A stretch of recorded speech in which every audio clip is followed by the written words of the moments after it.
Parul university के placements का कोई रिप्लेसमेंट नहीं, इसलिए टॉप कंपनीज की फर्स्ट चॉइस।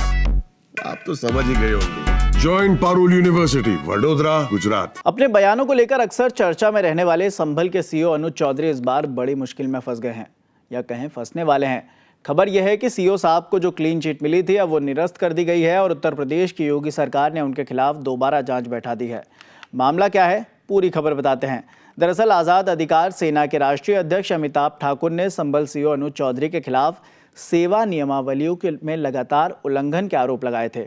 उत्तर प्रदेश सरकार ने आरोपों पर पहले तो क्लीन चिट दे दी थी, मगर फिर इसे निरस्त करते हुए अब योगी सरकार ने एक बार फिर जांच के आदेश दे दिए हैं। हालांकि सरकार ने शिकायतकर्ता अमिताभ ठाकुर को इस बार सबूत भी मांग किए हैं।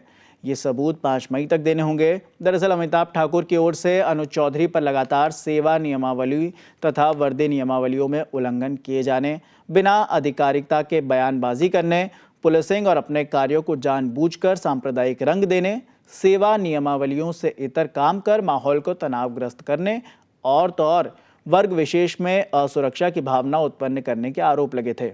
इस संबंध में एएसपी संभल द्वारा की गई जांच में बताया गया था कि संभल में जमा अलविदा, होली और ईद का त्यौहार शांतिपूर्ण माहौल में पूरा किया हुआ और दूसरे आरोपों के बारे में कोई पुष्टिकारक सबूत नहीं मिले, जिस आधार पर शिकायत निस्तारित कर दी गई है।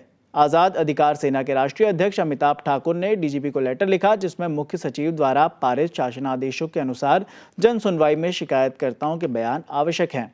इस मामले में जहां अनुज चौधरी और दूसरे लोगों के बयान लिए गए, वहीं उन्हें अपनी बात और सबूत प्रस्तुत करने का मौका नहीं मिला, जो आपत्तिजनक है। इस पर शासन द्वारा गत किए गए आदेश पर एएसपी संभल श्रीचंद ने अमिताभ ठाकुर को 3 दिन में अपने आरोपों के बारे में साक्ष्य और कथन उपलब्ध कराने के निर्देश दिए हैं। इस संबंध में अपर पुलिस अधीक्षक श्रीचंद ने बताया कि अमिताभ ठाकुर को 3 दिन का समय दिया गया था, लेकिन उन्होंने 5 तक साक्ष्य उपलब्ध कराने को कहा है। जांच में इनके द्वारा दिए गए सभी साक्ष्य भी शामिल किए जाएंगे। दरअसल संभल सीईओ अनुज चौधरी ने होली से पहले बयान दिया था 52 जुम्मा एक होली वाला, वो खूब वायरल हुआ।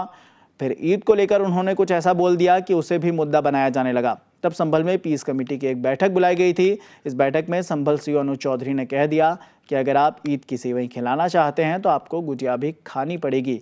इससे पहले होली पर सीईओ ने कहा था कि साल में जुमा 52 बार आता है और होली एक बार आती है, जैसे ईद भी एक बार आती है। रंगों से किसी को परहेज है तो वो घर से ना निकलें, या जिस रंग से परहेज है वो उस स्थान पर न जाएं। जिसका दिल बड़ा करें, रंग पड़ गया तो पड़ गया। इसी को लेकर खूब बवाल हुआ था।